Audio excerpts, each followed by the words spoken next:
Welcome back to the Appalachian Outfeed.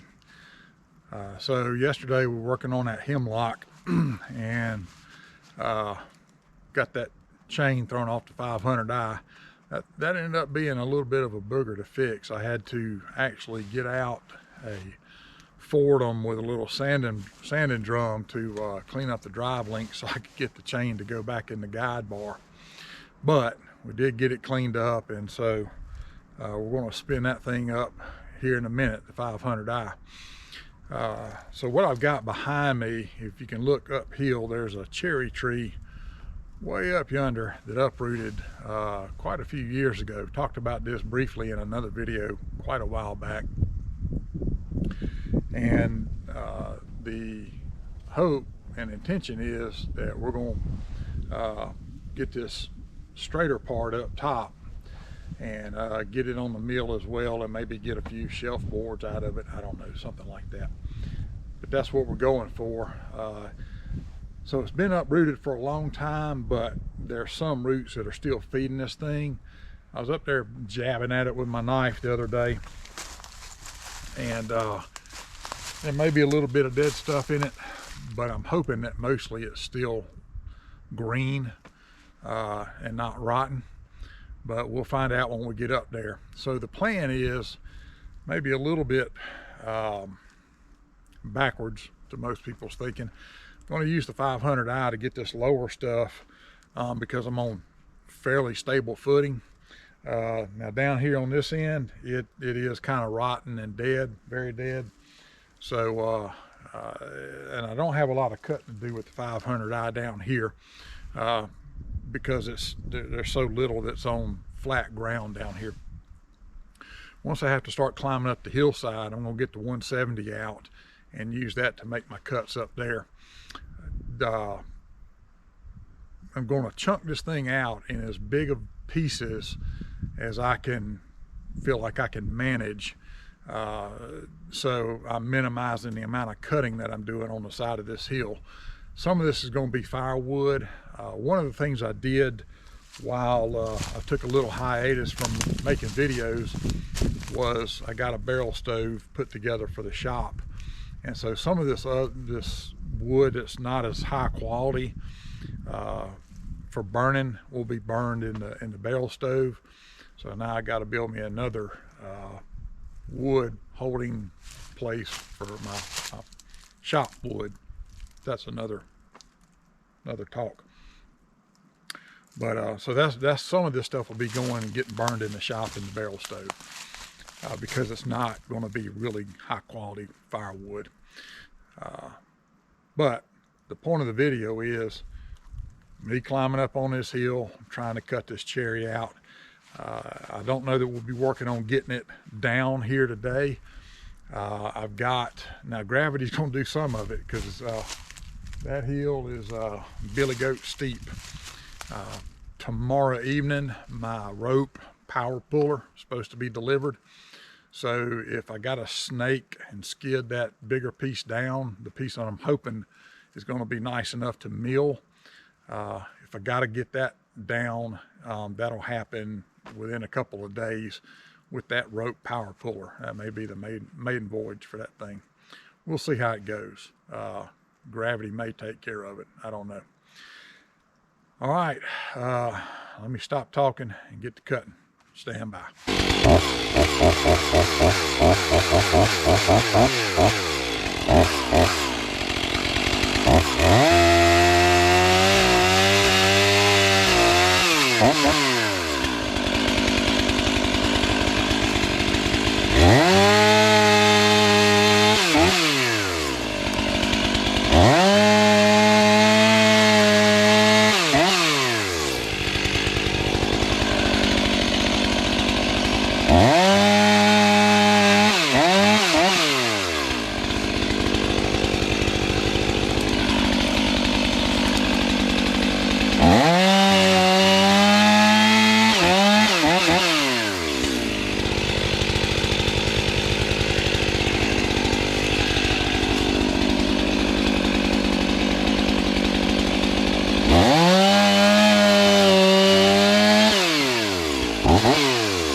Well, that didn't take long at all. So, interestingly, looks like even though some of this outer stuff's rotten,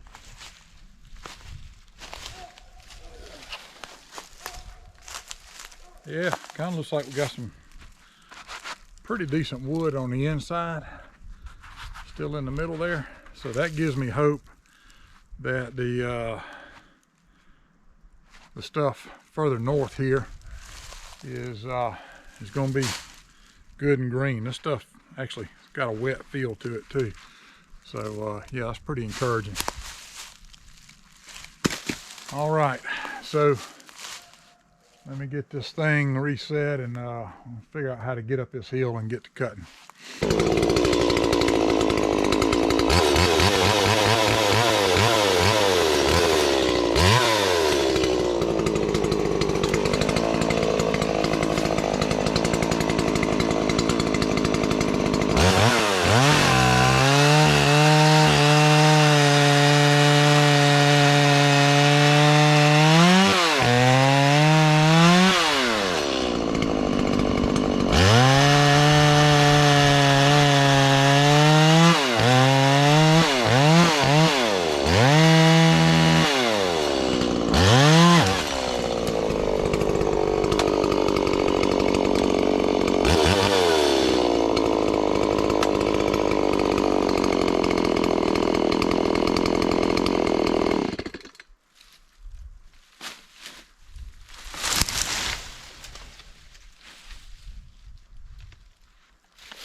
Well, if there's any doubt about how steep that hill was, if y'all saw that thing drop when the cut finished up, I was sitting there thinking, surely this whole cherry tree won't come down on top of me. Luckily, it's still mostly anchored up top in the root ball a little bit, which is what's keeping it green. This thing is definitely green. I'm thinking I'll be able to mill this too. Really good looking wood on the inside. Oh no!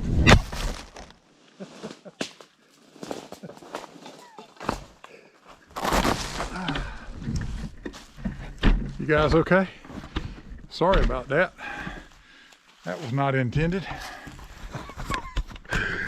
Oh, exciting. Yeah, that's a pretty big log. Okay, we're gonna reset the camera and try to get up this hill, or get up the hill and try to reset the camera. I'm gonna take you guys up there with me. Yep, so get ready for that. Okay, again, so hillside super steep. Got this dead piece of wood. I'm kind of knock out of here and get it cut, get it out of the way. A whole bunch of dead stuff and just debris up here. Looking at the tree versus the 14-inch bar on that MS170, we're going to be about maxed out on that bar. So I did hit it with a file. Been a long time since I filed on that chain. Hit it with a file before we came up here, so it's cutting better than it has in a little while. That poor little thing just gets worked to death, doesn't get a whole lot of love. All right, let's see if we'll fire it up and get this piece cut. Stay on the hillside at the same time.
Never thrown a chain before in my life, though. Two chains in 2 days. What in the world? This thing was a little on the tight side too.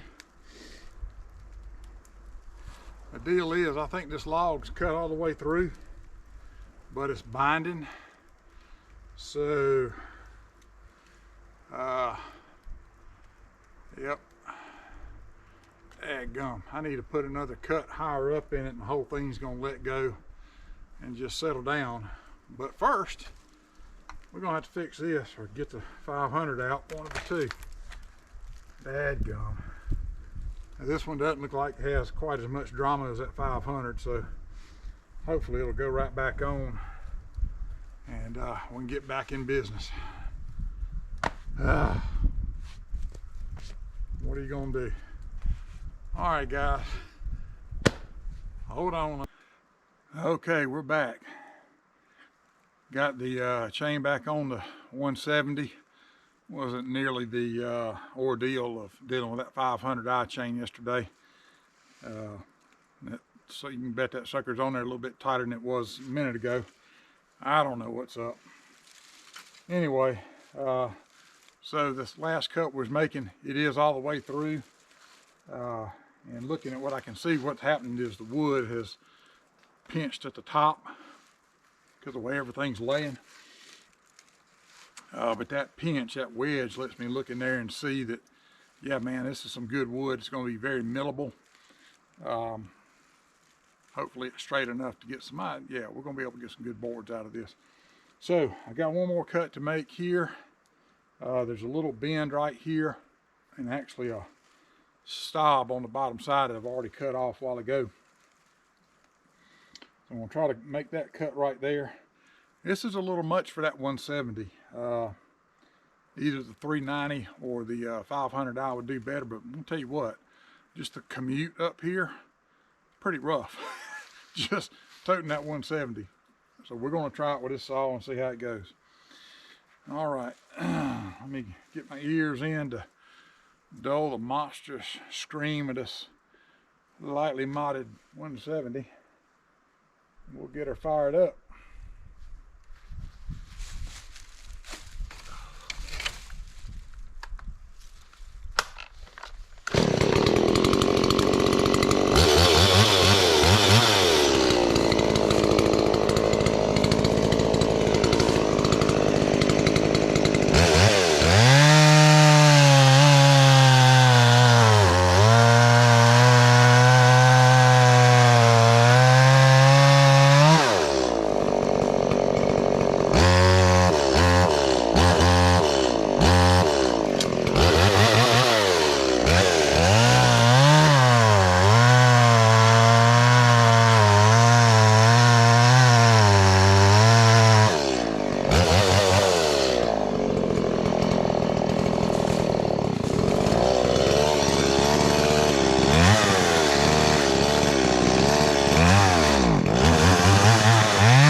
There she be.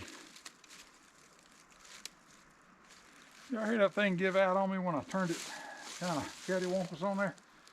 It's been doing that lately. I made a comment several videos back about probably a good idea to replace fuel filters and stuff. I thought that's what was going on with this thing, but it is not. It doesn't want to behave all the time. I don't know. Yep, so you can kind of tell how heavy that wood is.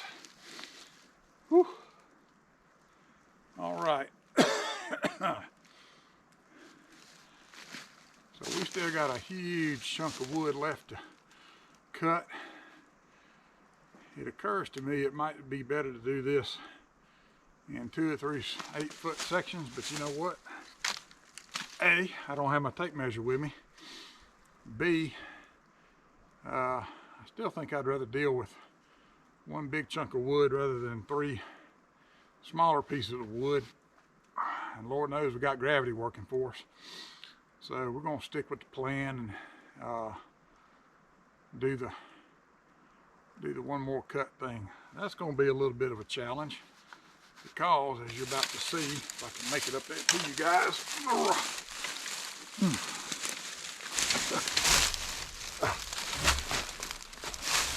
Hello.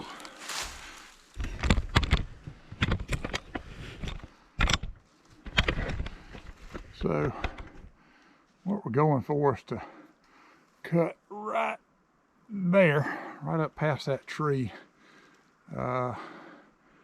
Obviously I don't want to get underneath this log when I cut it. It's going to be tough getting in position for that, but we're going to figure something out here. That's a lot of wood. All right, so yep, we'll get you guys reset on this thing, and I'll get up there and figure out what I'm doing.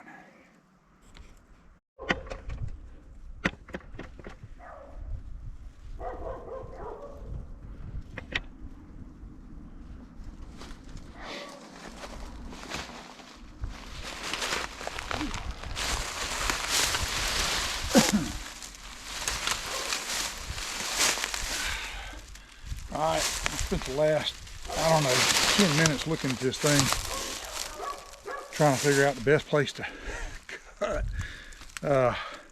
One of my concerns was, I think it's a minimal concern, but nonetheless, is cutting and somehow that root ball letting go and sliding down and pinning me against this tree. That would be worse than throwing the chain. But I'm looking at it, I don't think that's going to happen. And when I finally got up there and actually kind of tried it out, I can kind of stand up. I don't have to be right up against a tree. I can be closer to the stump, and y'all get to see me maybe do some acrobatics on camera if everything starts letting go. The other thing I'm not sure about is what's going to happen to the log itself when it finally lets go up there. But I do know how to find out. So I'm going to have to get on the other side of this tree and fire the saw up and cut this thing. And I'm hoping you guys have a good enough angle that you're going to be able to see. Yeah, you can see the cut. I'll try to get you close enough to get a sense of what's going on, but not so close that the log crushes the GoPro when it finally lets go. So always that balance. All right, let me climb my old behind up this hill and see if I can get this done. Ought to be good.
Man, that is how I like it right there. No drama. That stump part started to move a little bit, which got my attention. Wow, you can kind of see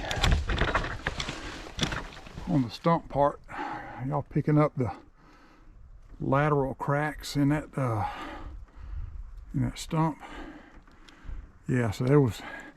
I thought I was going to have to come up from the bottom and finish that cut, but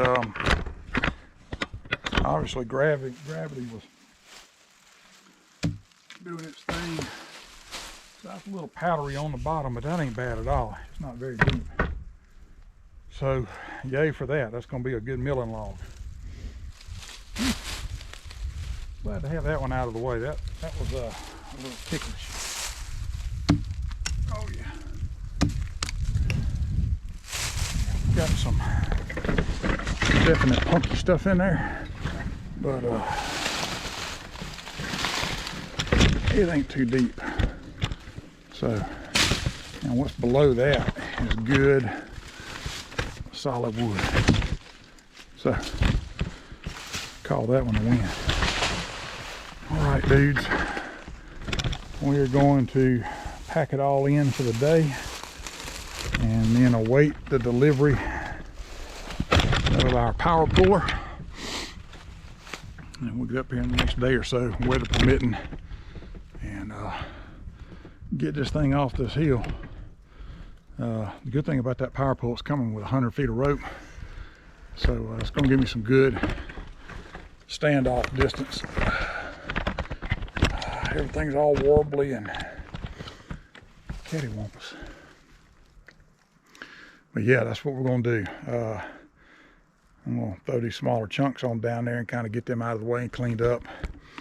We'll wait on that power puller to show up, and then we'll hook onto this big log, put the truck in the driveway, and just ease her on down the hill. I'm sure that'll go without a hitch. All right, guys. Thanks for joining me for this one. Good times.